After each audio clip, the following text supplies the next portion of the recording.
और एक बात आपको यहाँ पर देवला बिहार के लोग बुरा मत मानना, पर एक सही बात बोलो, जो गरीबी से निकल करके गया वो व्यक्ति कभी कभी औकात दिखाने वाला नहीं है। जिसको फोगट का मिला वो क्या जाने धन क्या है। जिसके बाप दादा ने बखर चलाया, जिसके बाप दादा ने एक टाइम रोटी खाई, जिसके बाप दादा ने तेल नहीं था, उनके घर पे लूण नहीं था, उनके घर पे नमक मिर्ची नहीं थी, उसके बाद भी अपने स्वाभिमान को नहीं छोड़ा। उन्होंने एक एक पैसा जोड़ करके जमीन को खरीदा है, पर ऐसी औलाद निकली कि उस बाप ने बखर चला चला के 10 बीघा जमीन करी, और औलाद ऐसी निकली कि 10 बीघा को बेचने में भी देर नहीं करी। जितने पुरुष वर्ग, मेरे भाई वर्ग, जितने मेरे यहाँ पर मित्र बैठे हुए, आज मेरी कथा को ध्यान से सुन लेना।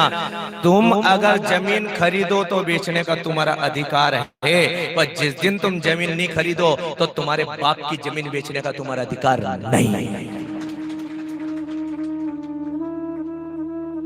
वो पितृदोष यूं ही तो बनता है। लोग के मेरे घर में कोई मरा नहीं ने पितृदोष आया, मेरे घर पे अधोगति नहीं हुई और पितृदोष आया, मेरे घर पे कोई जल में नहीं डूबा और अधोगति में आया।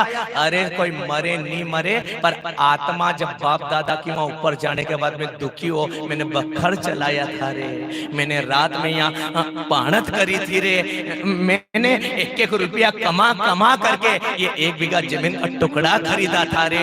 और जब वो दुनिया छोड़ करके जाता है ना, तो स्वर्ग में जब उसकी औलाद के ये कुकृत्य देखता है तो उसकी आत्मा को दुख होता है, और जिस पिता को आत्मा का दुख होता है तो उसके घर पे पितृदोष लगने में भी देर नहीं लगता।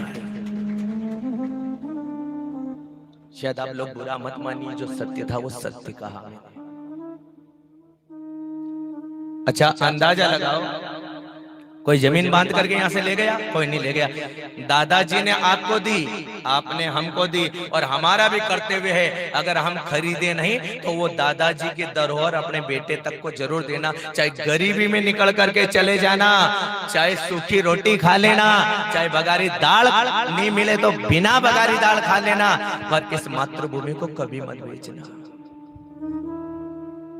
ये दुनिया के लोग करोड़ों रुपया पैसा का दान देंगे, करोड़ों रुपया जमीन आपको मिलेगी, करोड़ों रुपया दिया जाएगा। एक लोगों ने कहा जननी जन्मभूमि स्वर्ग से महान,